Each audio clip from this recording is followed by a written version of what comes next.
Welcome to Paper Quest. I'm Jessie. And I'm James. And we're two friends teaming up in our ongoing quest through the Infinite Library. Each episode, we get together to discuss our latest buddy read, swap stories on our recent solo reads, and talk about the upcoming books we look forward to reading next.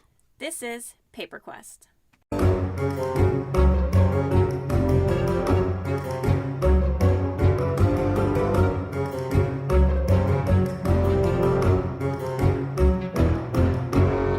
Alright, welcome back to Paper Quest. Let's jump first right into the books that we are currently reading. What do you have going on in your library?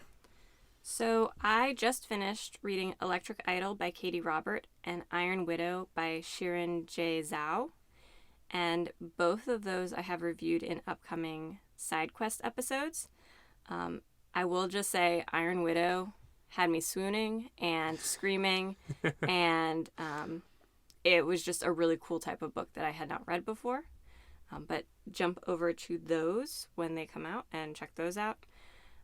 The other two things I'm currently reading is I'm about to start reading Court, which is the fourth book in the Crave series by Tracy Wolff. It just came out, but it's kind of a Harry Potter meets Twilight. So there's a love triangle. There's an academy, because there's always an academy. There's a big baddie, secret unknown. The main girl didn't know that she was paranormal or whatever. Okay. And so people do say that it's a knockoff Twilight or like a budget Twilight. I enjoy it. That's saying a lot because Twilight's already not good, and I've read Twilight, so I can say that. I have not read Twilight, but I have watched it numerous times. It is my guilty pleasure, bad series. Yes. So it is the fourth and the sixth book, and it just or 4 out of 6. It just came out a month ago, a couple weeks ago. So I'm interested to see where it goes. And then on Libby, I'm listening to The Starless Sea by Erin Morgenstern, which people rave about. I'm not really sure what's happening in it, so I pulled the summary from online, and it says, Zachary Ezra Rollins is a graduate student in Vermont when he discovers a mysterious book hidden in the stacks. As he turns the pages, entranced by tales of lovelorn prisoners, key collectors, and nameless acolytes, he reads something strange, a story from his own childhood. And the reason I pulled that is because I think the reader of the book is also somehow in the story, because it reads as the story started by telling about the lovelorn prisoners and then the key collectors and then the acolytes, and then suddenly we're meeting Zachary. It's 4 different stories happening, and it feels like we are kind of in it, and I'm not exactly sure how the reader plays into what is happening. So I was like, I'll just pull the summary because I'm not far enough in to say that I understand what's going on. This actually sounds really interesting to me. What was it called again? The Starless Sea. The Starless Sea. I'll look it up on your Goodreads. So what are you reading? All right, so I am currently reading The Famous Files by Sylvain Neuvel. This is a trilogy of books. I am also going to be doing a side quest for this, so I won't get into too much detail. And I talked about it very briefly in our last podcast, but it's a science fiction novel, but it's very grounded. It almost reads like a general fiction novel. This isn't some epic, high fantasy Dune sort of situation. But it's about a girl that falls into a hole in the woods and lands on a gigantic metal hand. And then she grows up to become the lead on this investigation about what these metal parts are that they're finding all around the world. Very interesting. I'm going to get into a lot more detail during the side quest. Other than that, I'm on the last book, so I'm almost finished with it, and I think I'm going to jump right into, finally, the second and third book of that Darker Shade of Magic trilogy from a couple months back. So that's been my schedule as it stands. And of course, this week you and I both did our buddy book, My Policeman by Bethan Roberts. So we'll do a spoiler-free summary in case you're interested in learning more about it and maybe reading it yourself and getting back to this podcast. Otherwise, we'll just jump straight into spoilers after that. In the 1950s, when a girl met a boy, they would fall in love and get married. They would settle down and make all their dreams come true. That is until the man finds another to love and cherish him. A love that is deemed by society as criminal. Marion loves her best friend's brother Tom, a policeman. But Patrick also loves Tom. Marion and Patrick share Tom for a while, until one of them breaks. So, two things I want to mention with this book is that, first of all, it's very much a day in the life story. It's very grounded and quote unquote simple, and there is this big theme throughout it. In the beginning of the book, there is a couple scenes where, Tom is this big swimmer, and Marion doesn't know how to swim, and to sort of get in with him, to sort of get to know him better, she asks if he will teach her how to swim, and they do. They start practicing, and there's this whole theme or this metaphor about learning to swim, keeping your head above water, and that's kind of the whole story is, with all the drama going on, keeping her head above water, learning to sink or swim with the situation she's in. What were your initial thoughts? Well, it's interesting because I pulled a quote from that section where Tom, Sylvie, and Marion are at a swimming pool, and Tom asks, why aren't you swimming? And this quote just really stuck out to me for some reason. So these are journal entries. So it's from Marion's point of view, and she says, I could have lied, I suppose, but even then I had a terrible dread of being found out. In the end, people always found you out. And when they did, it would be worse than if you'd simply told the truth in the first place. And knowing that the book was about a gay affair that was not allowed, that for some reason stuck out to me. And then as the book unfolded, and this is just about, can she doggy paddle, right? And she's like, I just got to tell the truth because if I don't tell the truth, he's going to find out I'm going to look dumb. And that kind of seemed to be also a theme for the rest of the relationship. I actually forgot about that quote, and that does make a lot. She describes the whole point of the book basically in that quote. Yeah. That's really cool. So I enjoyed this book a lot, but it felt almost intrusive when I was some of the things that Patrick and Marion wrote about in their journal entries were just so. It literally was you've stolen a friend's journal, or Yeah, it's straight up. You're reading the most personal thoughts. It's very even intimate. If it's not sexual thoughts all the time. It's still so deep and thought provoking. You're just kind of should I put this down? Even down to Marion being I hope that this plate gets ruined because it's so ugly, and my mother-in-law who's fat gave it to me. Things like that you're you would, especially knowing it's in the 50s, that you would obviously never ever say. Well, and Patrick's journal entries, when his first pickup, because part 1 is Marion, part 2 is Patrick, part 3, back and forth. Patrick's first journal entry states, I need to write this down, but this is all terrible, horrible, and illegal, and as soon as I'm done, I'm throwing this away, which clearly he does not get to do.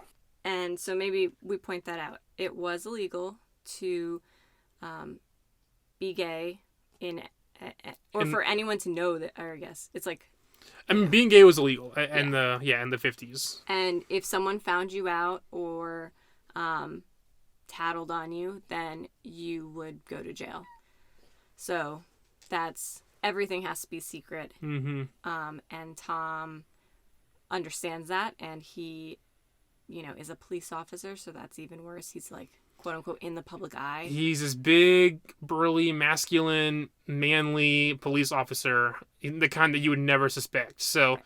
easier for him to do than some of the friends we meet of Patrick's who are on the street, clear people are calling them out and giving them crap. So yeah, it'd be real tough on him. So we did start the book with Marion. How did you generally feel about her in the beginning? This book is so British. I love it. I love the way they talk. It's just everything's so proper. But her storyline was good. I enjoyed her story. the book starts with Marion basically telling the audience that Patrick, for whatever reason we don't know yet, is currently living with her Yeah. and is currently suffering from something in which he cannot easily move or speak, stuff like that. So there's a time jump. So we yes. start with her in 1999, and then she goes back and starts writing her memories in, I think it's 54. Yeah.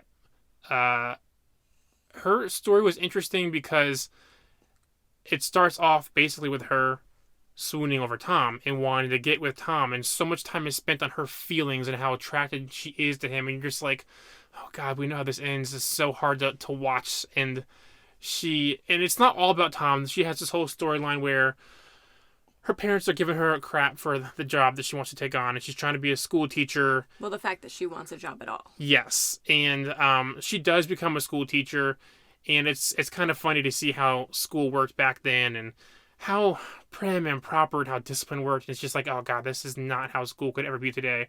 But it was enjoyable to read. Not the most, like, Marion's storyline didn't fully get me involved with the book until we switched to Patrick and some more of the drama came out. But Marion's was definitely interesting because it was hard to read with our foresight, basically.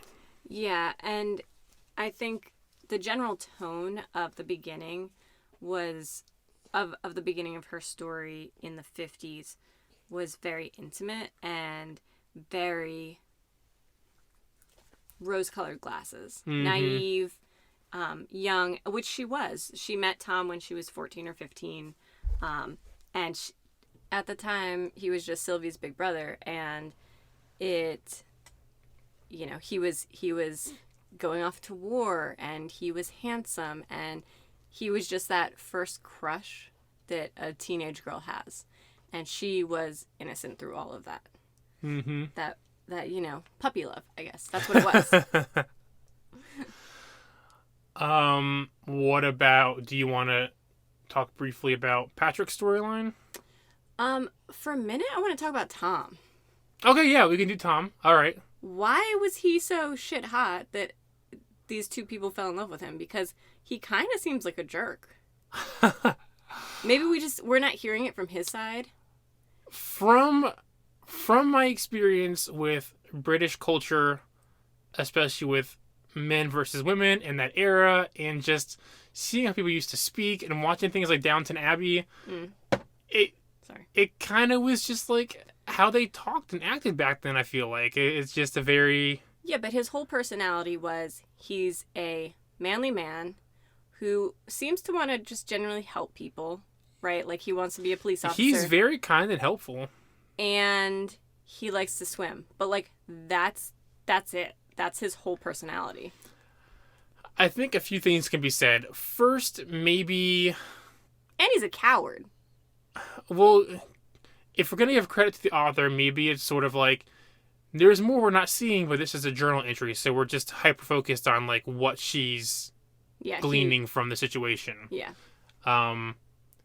But I feel like a lot of it is just that good-natured, kind, generally handsome. Maybe that is all there is to it. Because even when you get to Patrick's storyline, he kind of says the same stuff that Marion does. So, yeah. So that was just that was literally my one gripe, is that I didn't understand what was so mesmerizing about this man who was once we understand everything that's going on, he really was kind of cruel. And I understand he had to be closeted. He would have not only gone to jail, but been ostracized for his entire life. And his marriage would have fallen apart, obviously. And all of these horrible things could happen. So I do understand there's that whole aspect of it. But, like, he wasn't super pleasant to Marianne. I think he was 1950s cruel. I'm not saying what he did was right. None of what he did was ever right. Yeah. But he was 1950s British cruel. Like, that's just how people treated each other. You know, the man was superior to the woman a lot of the times, and the woman was just there to kind of do the bidding, you know, like... Right, and I understand that. That didn't even bother me, but it wasn't like, when they did talk about him, it wasn't that he was so charming or he was so I don't know, he was just handsome, nice. Like, that was kind of the gist of it. And I was like, okay, cool. Which, I mean, maybe it simply was that. Maybe both of them were just highly attracted to this extremely good-looking man, and they let that overcome everything else, or Maybe. overtake everything else. Because I mean, sometimes it happens. I mean, I think you and I can both agree. We've seen relationships in our own lives where we're like, why though? Why do you two have to? There's no chemistry there. Why are you guys into each other? Why do you put up with what he says or she says? Yeah. It just could be a simple situation of they're in over their heads and they're not really. They can't look past the visual aspects. They're human. Yeah. Well, and so moving to Patrick, I have a quote from Marianne. The first time she met Patrick, Tom took her to the museum where Patrick works. Mm-hmm. And she meets him, they say hello, whatever, and he's a museum curator. And she's watching Patrick watch Tom, and what she says is, "You were looking at Tom without smiling, with an expression of deep absorption. You considered him in the same way that others in the room were considering the displays." I liked that a lot. Yeah, and it just felt very, like, at that point, they weren't having a physical relationship. They were still, that being, actually any of them, none of them were having a physical relationship. Tom and Marianne weren't married yet. Patrick and Tom were not having an affair at that point. But it was just you immediately saw that triangle of attention. And him observing Tom like a piece of art further feeds into that whole, like, did they ever really get beneath the surface? Right. Yeah. So what were your thoughts about Patrick? His is obviously the most difficult story to read. Towards the back half of the book, this is where things get really interesting and difficult because we're stuck in a situation. First of all, there is a love triangle going on. Mm-hmm. Being gay is illegal or frowned upon. I'm not sure where they were exactly in the 50s. I'm pretty sure it was still illegal. He has to hide it. He's dealing with his feelings about Patrick and Patrick seeing Marion. And Marion is slowly figuring out that Patrick is maybe more than just a friend. Yeah. So Marion feels concerned about, like, well, I don't want Patrick to take him away from me. I also know that being gay is illegal, and I can use this to my advantage and maybe send an anonymous note out about Patrick. So Patrick just gets the raw end of the deal left and right all the time, and it's so hard because Patrick isn't inherently doing anything wrong. This entire time he's going about his life and his routine, and I can't think of any one thing where I was like, ooh, you shouldn't have done that, or ooh, that was wrong, because the marriage between Marion and Tom is fake anyway, so what does he care? I don't think, unlike Marion, who, again, different time, people thought things differently, Marion did things that were just straight up wrong. Whether they were wrong for the time or not, they were wrong.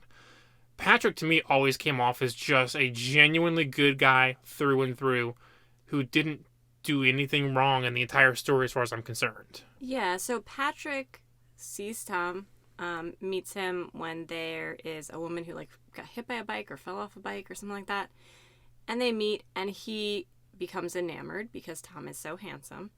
And they just start up a friendship. And at the time, there was, Patrick does create false pretenses of wanting, somewhat false, of wanting to draw his portrait, Tom's portrait, to kind of make a reason to see him again and again, which is fine. Yeah, you could say that's probably the most sketchy thing he does, but given his options, that was the easiest way to see if he could feel something out there. Right. And eventually it becomes romantic and really just a genuinely deep friendship first.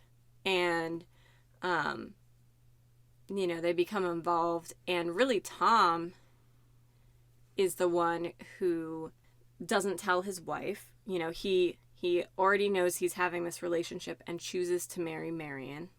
He brings her to Patrick's flat to have relations for the first time, which was kind of weird. But, it's, to me, Tom is almost not the villain, but, like, in that part of the book, in the first half, Marion doesn't even know that Tom is what they call an invert. There's a couple names that they used, but, I guess the idea is like sexually inverted. And Tom really hated the term invert. And her teacher friend actually said, like, oh, that Patrick guy, he's, definitely an invert, right? Yeah. And she's like, what? Yeah, she didn't understand. She was like, what do you mean? And eventually her friend had to be like, homosexual. Mm-hmm. And she gets all flustered. yeah, she was like, what? No, that can't be a thing. And that's how kind of she figures it out. But, like, she allows them to go, quote unquote, allows. She agrees to them going out on, they have friend dates. Yeah, what is it, like Sunday and Tuesday or something is time with Patrick. And, like, she's not a dumb woman. Everyone repeatedly says, like, she's not dumb. And it's denial. I think it's in the back of her head. She's like, there's clearly something off here, but I don't want to know about it. Therefore, everything's fine.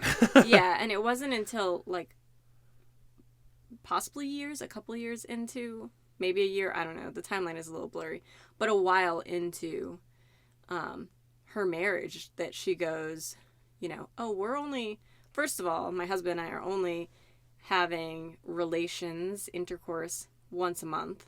In the dark. And yeah, he doesn't. It's very mechanical. There's no passion to it. Well, and there's no, like, he comes home late. There's leftovers for him to heat up. They don't see each other. Really, she has a better relationship with Patrick than she does with her own husband. Mm-hmm. And he's kind of the joint of everything. So, I don't know. Obviously, all in a bad situation. But then she makes a horrible decision. Yes. And it's really hard to pinpoint the ending of the book where he's, basically a cripple. Yeah, It's Patrick. really hard to pinpoint, Patrick, where we faulted. How far back do you go? Do we fault it because Marion wrote a letter anonymously to the police? Do we fault it because Tom led Marion on and married her? Like, at what point are we like, where did all this start? Like, who's really at fault for this? Well, I think in this book, it's society is at fault. At the end of the day, big picture, yes. Well, because so Marion writes a letter saying to Patrick's boss and says, hey, by the way, do you know this guy is an invert and, you've let him near children. How could you? How dare you? And which was her own class that she had brought to her friend's museum. Mm-hmm. And it was he was wonderful. Kind of leading the class around. Yeah. And on a field trip. And so she writes this letter and her friend points out, like, actually Sylvie points out, just a letter is not going to get the police barging in and taking him to prison. And we come to find out that pre-Tom, there was a young man that he met in a secret club, which was a really interesting scene and we can talk about. But they meet in a secret club, gay club, and he propositions him for sex and is like, hey, meet me over here. And it's that guy who is the reason he's put in prison. So I think it's in general society, but, like, that note probably tipped off things. Mm-hmm. But then they had to find other people to corroborate the story, mm-hmm. right? Like, you can't just say, like, oh, so-and-so murdered someone. Like, there has to be evidence, right? Back then, way less evidence. Yes. But still, there needs to be more than just an anonymous note. I'm legit trying to remember. Sorry, I'm trying to remember why. I remember the anonymous note. Mm-hmm. And then what was the next thing that caused it to happen? Because that's what I'm stuck on. So the anonymous note happens, and then there's like 2 or 3 weeks where nothing happens. Right. And Marion is like on pins and needles waiting for the bottom to fall out. She's like, I've done this horrible thing. My husband, doesn't love me. Things are going to go sideways. And it doesn't for a while. And she's like, okay, well, whatever. And then he's taken in because the man has come forward saying, hey, this gay guy propositioned me for sex. And right. So yes, I remember that. That guy that he met at a club months and months before is the reason he ends up being put in jail. And Marion sits on the stand and says, you know, Patrick is a wonderful man. I would have him around children. I would have him in my home. He's interesting. And then, unfortunately, they have discovered his journal, which we've been reading the whole time. Yes. And they read the journal aloud, and in it, he talks about my policeman and his school teacher wife, and they're a mismatch. And so everyone knows that they're talking about her and Tom. It's actually an entry that we read at the beginning of the book itself. Yeah, and they don't, you know, there's no name, so they can't prove that it's them, but it is them. Yeah. And she doesn't cry, but is about to. And really, he's condemned himself by having those entries.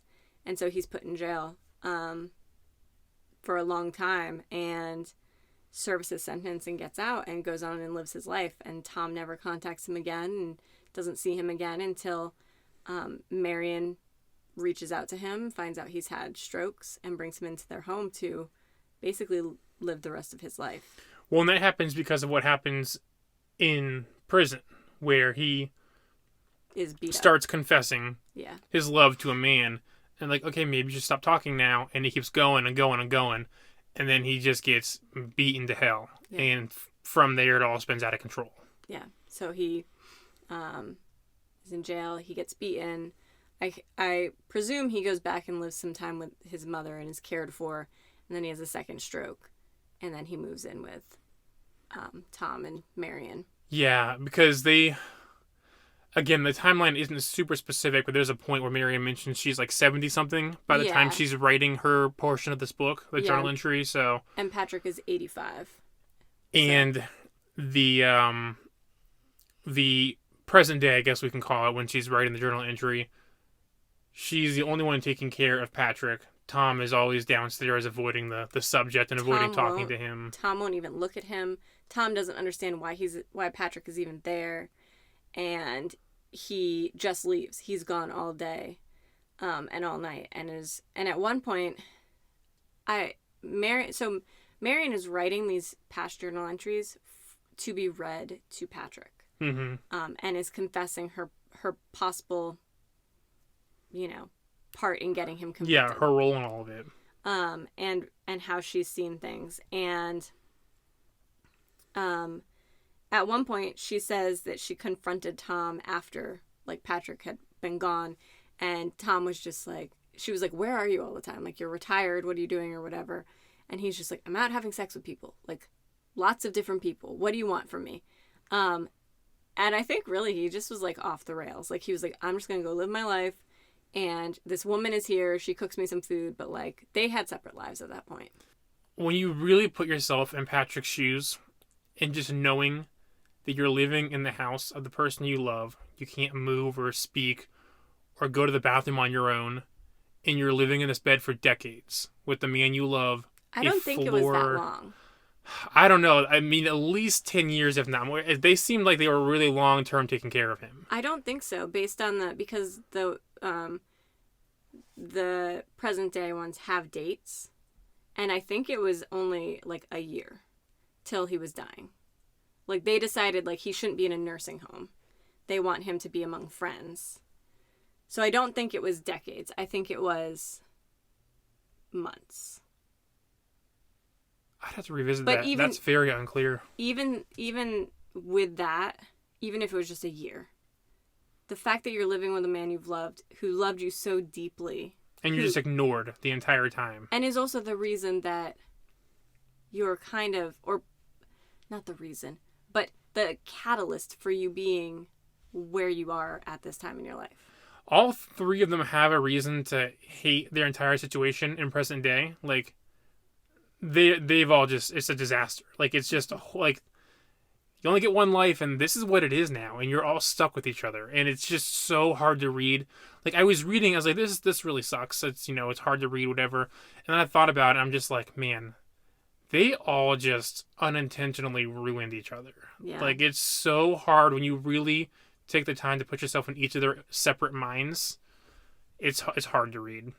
Yeah. And the movie is going to be, it's going to be so much more emotional with all the music and the drama. It's just going to be hard. Yeah, it will be interesting I will be interested to see how they show all of this. And actually, one thing that early in the book, in, the 1999 Marion timeline, she fully says, like, she's almost paying her, I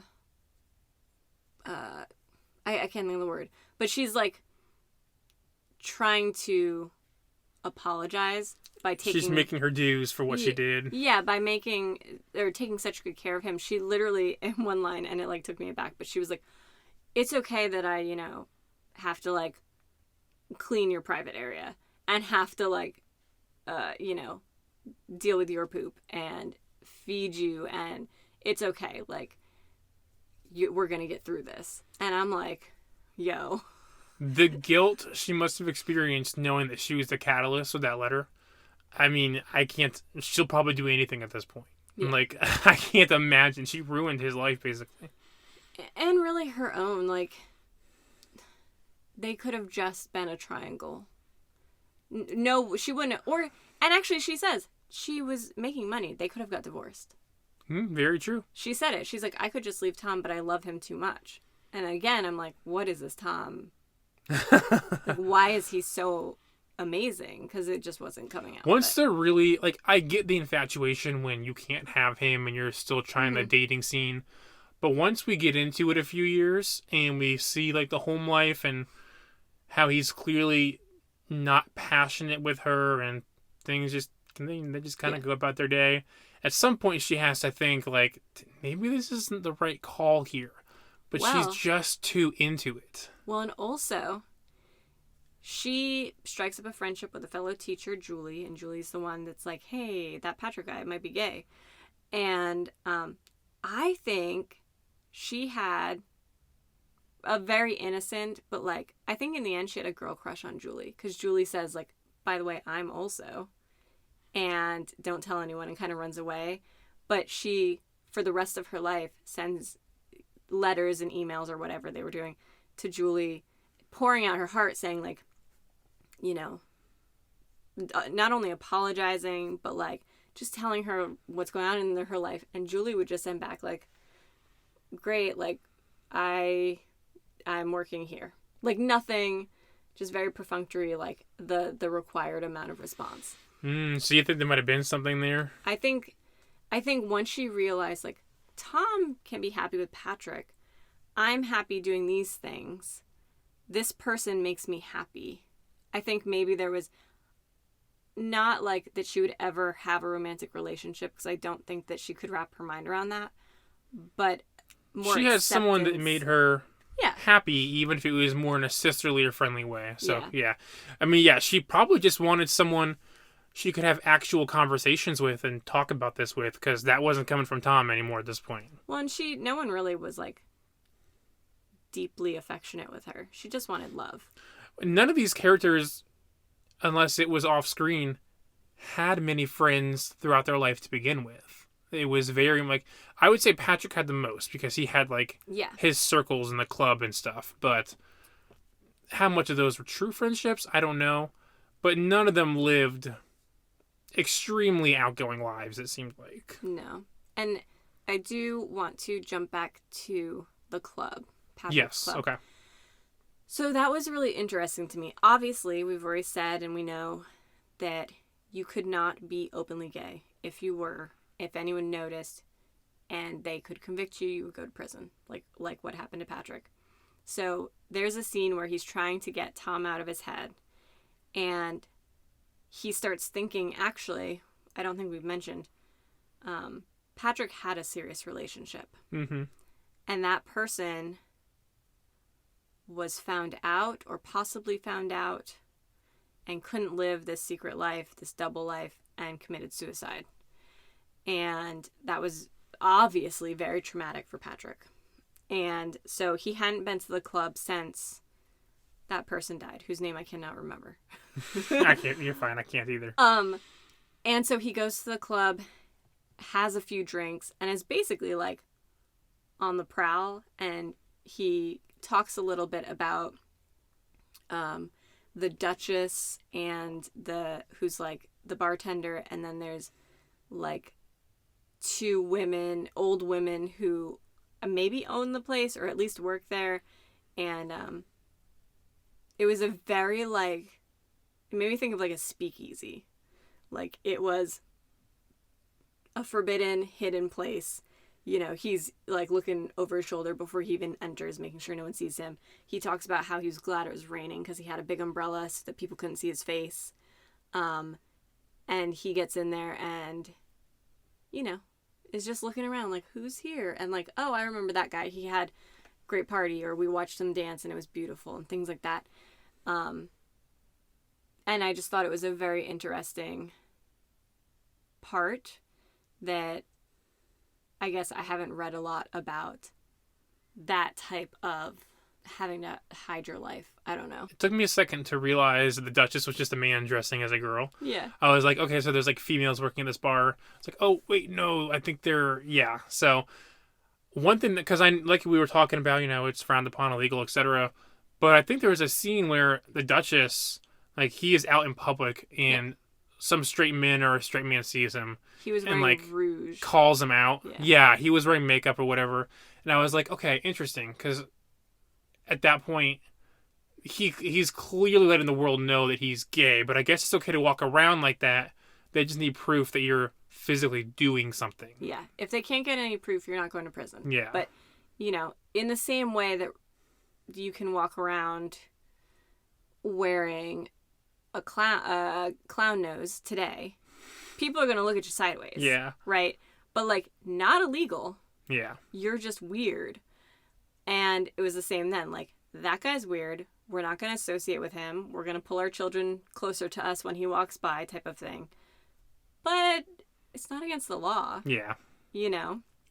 And so Patrick does meet a young man who's kind of nervous, kind of drinking a little bit. Patrick picks up the tab, like, hey, I'm a wealthy older gentleman. And that is kind of, in a sense, his fatal mistake. From that scene onwards, the letter, it just gets really difficult to read.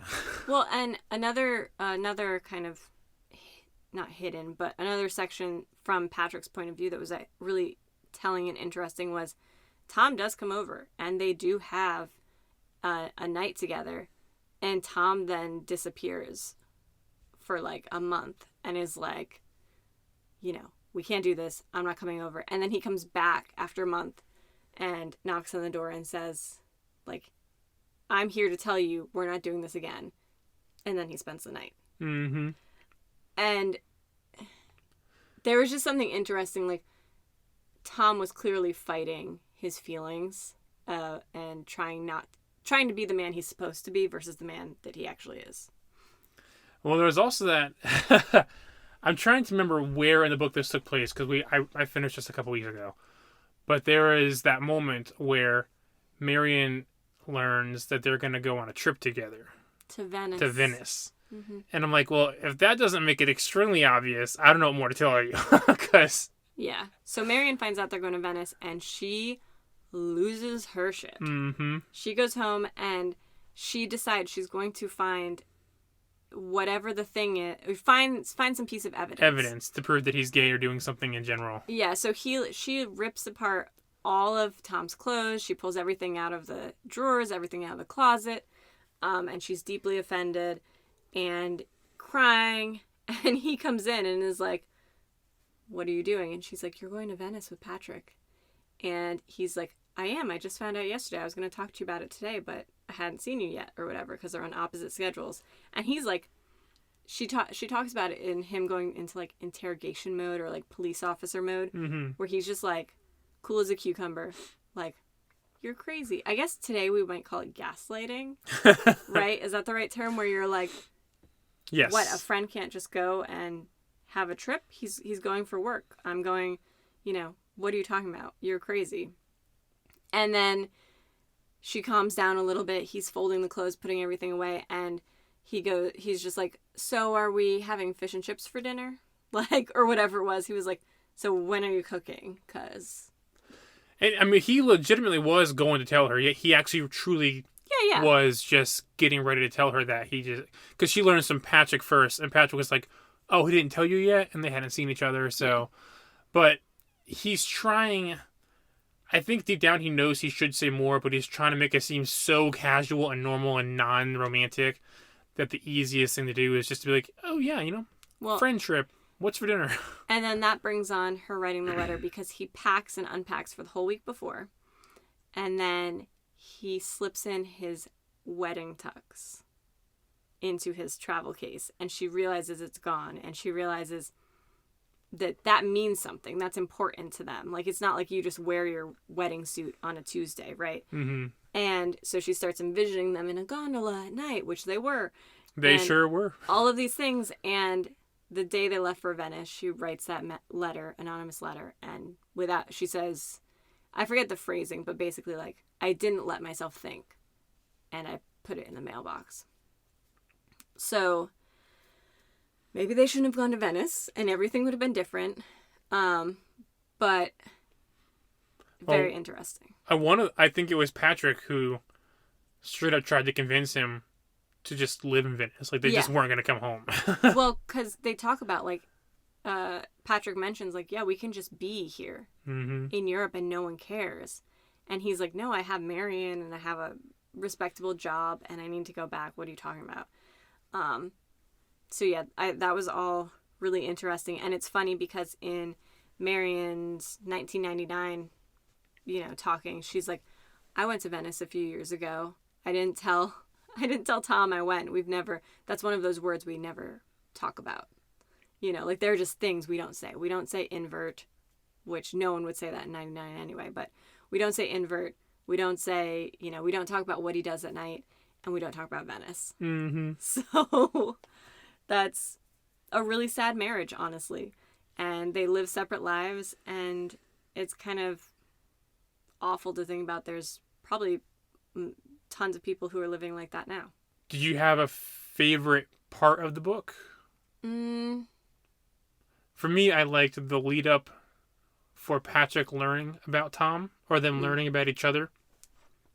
I thought if we didn't have the foreknowledge that these two characters were gay, and the only thing we knew was that Patrick was trying to find out if he was gay, these scenes in Patrick's home would have been incredibly intense. Because the entire time, all I could think about was, he's not lying, but he's kind of lying about just like, oh yeah, you're a police officer, I'm doing this project on the everyman. I'd like to paint your portrait.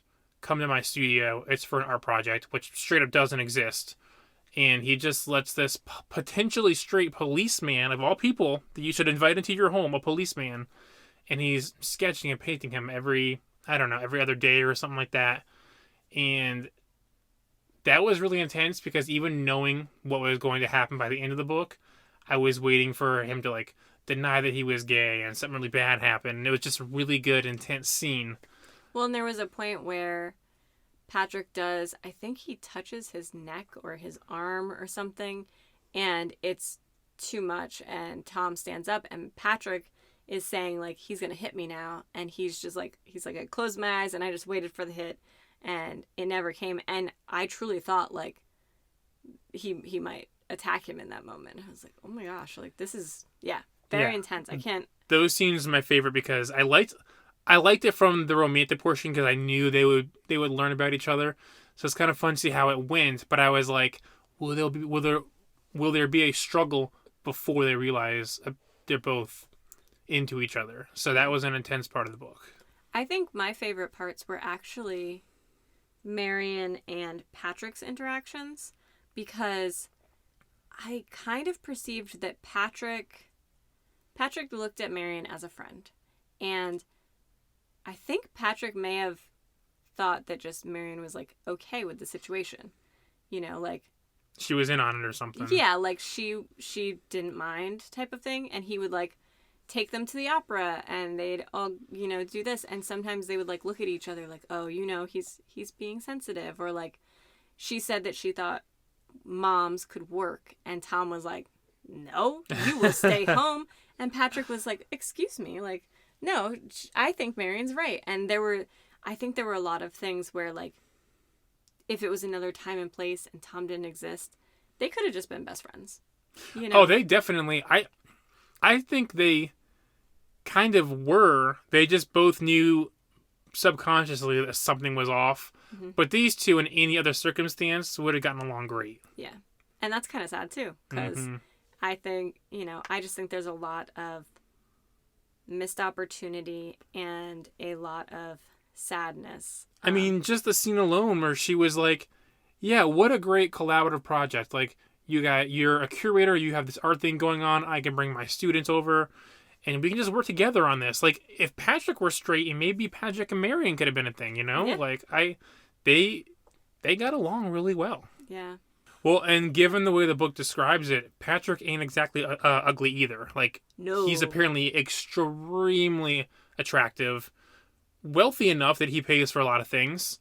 So I was surprised that at no point Marion started crushing on him or something, because they made it very clear that he and Tom are both very attractive people. I think she was just mentally already committed. She's been committed to Tom since she was 14. Yeah. She's been, he went off to war and she was like, he's going to come back and marry me. He went to become a police officer and she's like, once he's back, he'll marry me. She's just decided without looking at anyone else. Tom's the guy. That's it. Love at first sight, whatever. And another part of the problem with that equation, that downfall, just that surface level. Well, and also her whole life she's been told you're supposed to marry and have children. So the first man that looks, at her nicely and they have this, he takes her swimming, which is kind of clandestine, and like, oh, he touched my arm, and yes, he saved my life when she starts to drown because she sucks at swimming, and it's all romantic and beachy and very like, you can almost picture like the movie Grease / show, Broadway show, but it's all very summer and fun, and I mean, the cover of this book literally portrays that with the dock and them swimming, and it's the beautiful day outside, and yeah. So we end. I thought the ending was very interesting. So this whole time, Marion has written this confession, basically, and she finally stands up to Tom and says, "Tom, you're gonna read this to Patrick. He's about to die. You better read this to him." And Tom is like, "No, you're crazy. I'm not even looking at him. What are you talking about?" And she says, "You're going to read this to him." And he's like, "I'm going to bed. I'm too tired for this." She leaves it on the table and like goes out and comes back and Tom's reading it. Well, not just that, but she said it was something that he needed to hear, and he was convinced it was going to be basically giving him a hard time. Yeah, like, if this is going to be about me and how what I did was wrong and blah, blah, blah. And she's like, "No, this is my confession. I'm not harping on you. This is about what I did wrong to you guys." So it took some convincing, but he did. He started reading it to Patrick. They fall asleep, next to each other. She like turns the light on for them, and then she just kind of leaves a final note and says, "You guys have a great life together. I'm out." And she just goes on to, she's like, "Maybe I'll go see Julie," and she goes to live her life and basically says, like, have this next couple months, Patrick is dying, have it together, which I think it doesn't make up for what she did. But it is finally a right choice. Yeah, it's a very beautiful thing to do. And it's not that she's being selfless. Like, there's no love lost between her and Tom. They're there because they have to be. They think they have to be. So she's just going like, "You do you, I'm going to go do me. I bless this relationship." And hopefully Patrick could, die with Tom at his side. So yeah, I'm imagining it's probably as good an ending as it can be off screen. At least it ended well, even though the events leading up were just miserable. But it was probably a bittersweet, off screen ending for them. We can get into our review, our ratings. I know what you gave it, but why did you give it what you gave it? I gave it a 4 out of 5 because it is a book that I would recommend to a lot of people. It was also a kind of glimpse, like you said, a day in a life, a glimpse of someone's lives that we wouldn't see and that I haven't read a lot about, that specific like time period. And being gay in that time period. And also, I just thought I liked having the contrasting points of view a lot. And like I said earlier, really my only like thing I couldn't grasp was like why Tom was so great, because we don't hear from him. His voice is not a part of this narrative, and that's okay. But I almost would have liked just like a single Tom entry to kind of know what he was about. So I think, because I thought the same thing once I realized every couple of chapters or so is going to switch perspectives. I thought Tom would be the third one. And then when I realized that he was never going to be an entry, it kind of left it mysterious. Like we had to perceive what we could through two opposing points of view. And that was kind of part of the, I don't want to say excitement because that sounds wrong, but the excitement and mystery of like, what does Tom really think? We're never going to know. All we have are these two opposing journal entries. So honestly, I hope in the movie that they keep Tom as like a almost mysterious figure. Like having read it, yes, I did crave that part, but it was a good craving after a while. Like, I don't know. I want to know, but I'm glad I don't know, if that makes sense. No, yeah, I mean, if you know absolutely everything, it takes something away from the experience. There should always be a little mystery. At the end of the day, we do know generally Tom's thoughts and point of views. Yeah. But when you're in the moment and you're still reading it, you would like to know more. You're just like, okay, but what does he think? So what rating did you give it and why? I gave it a 3. Then I gave it a 4. Then I gave it a 3 again. I changed it on Goodreads a few times. I kept it as a 3 because if I can't make up my mind, like I said before, I'll just leave it with a lesser review. I feel like 3 probably isn't the right choice. I was just so conflicted on this. There's nothing bad in this book. We keep saying it, but it's a day in the life story. So it's hard for me to be like, oh my God, this book is amazing and crazy and you have to read it, because this is a quiet and sad novel. And it is very good, and I can understand why I might give it a 4 or a 5. But I just simply enjoyed it. It didn't blow my mind. I'm not handing out copies to friends, but that doesn't mean that I don't recommend it, because I absolutely do. You appreciate it. I very much appreciate it. I just have to learn, because as I've discussed before, I'm a big sci-fi fantasy person. Yeah. I have to learn how to review general fiction novels. And of all the things we read, like The Silent Patient, I gave a 5 to that. Yeah. But that's because like I was genuinely surprised and amazed by the twist ending and stuff. It had that like that shock factor. So I'm still learning general fiction. I got to figure out how to review them in respect to other books of its kinds and not like gigantic epic craziness of what I'm used to reading. No, but I think a 3 is still respectable. You recommend it if it interests you or intrigues you, and there's no major gripes, like you said. Yeah, I fully recommend this. Yeah. You should read it. It is very good. It is very sad. Don't take a 3 to mean like the author wasn't good at writing or something. Like, it's all there. It's a quiet day in the life novel, and you just have to enjoy it for what it is. Yeah. So, I think it was very interesting, and I'm glad that we read it, because it's not a book that I would have naturally just picked up.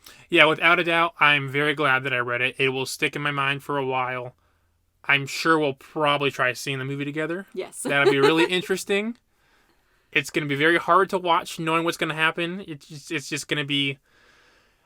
It's going to be cringy for me. Not a bad cringe, just cringy like, oh God, this is going to be so hard to watch and so distraught. And just, it's one thing to imagine the words on the page come to life, but when I see the facial expressions and the emotion and see him physically unable to move in that bed, I know it's just going to be like...